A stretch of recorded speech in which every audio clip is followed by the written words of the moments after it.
movimento bastante interessante que está acontecendo na relação Brasil-China. China, a moeda de lá caindo cerca de 7, um pouquinho mais por cento ao longo desse ano, né? Muita gente fala que, de repente, até o yuan está sendo desvalorizado de propósito em relação ao dólar, justamente para ter mais crescimento econômico, enfim. E o real subindo 10%. Né? Nessa dinâmica do Brasil depender muito das compras da China, do Brasil depender muito o minério e outras commodities brasileiras dependendo muito dessa dinâmica Brasil-China, como é que fica essa relação das commodities nesse ambiente em que o real está valorizando, o yuan está desvalorizando? Tem impactos e quais poderia ser problemático isso para o Brasil? No curto prazo, toda a opulência do Brasil interior, ela sofre um pouco. O Brasil interior é o agronegócio. Quem vive do boi, da soja, do açúcar, perde riqueza instantaneamente. As vendas caem, o EBITDA cai, evidentemente os lucros no final caem, mas não chega a ser preocupante. Eu acho que o nível de preços que a gente tem atualmente é um nível ainda atraente, historicamente falando, e conversando com o povo do Brasil interior, eu ainda vejo muito desejo de adquirir terra, de adquirir negócio, de fazer e acontecer. Eu acho que ainda não está nesse nível. Em algum momento começa a mexer, não tenha dúvida nenhuma. Tanto o crescimento da China, com preço de commodities, como o dólar. Mas algumas coisas precisam ser qualificadas. Veja, o dólar, o petróleo está a $75 o barril Brent.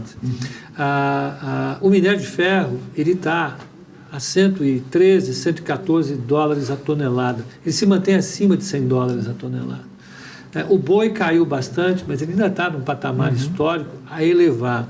A mesma coisa a soja, o açúcar está fora disso por causa da crise na Índia. Então você tem esses preços de commodities ainda muito positivos, apesar de terem caído. A partir de quando começa a mudar? A gente não tem uma fórmula para isso, porque os custos do agronegócio também subiram, a energia subiu, fertilizantes subiram, fretes subiram, enfim, tudo subiu. Eles são alguma compensação, mas os indicadores recentes que a gente tem mostram que ainda existe uma tendência ao negócio andar. Ontem eu recebi no mailing que eu faço parte, eu assino, do ex-ministro e professor Bresser Pereira, um alerta de um artigo que ele escreveu, falando exatamente sobre o câmbio, que a gente não pode deixar o câmbio se valorizar, porque isso vai prejudicar a nossa reindustrialização.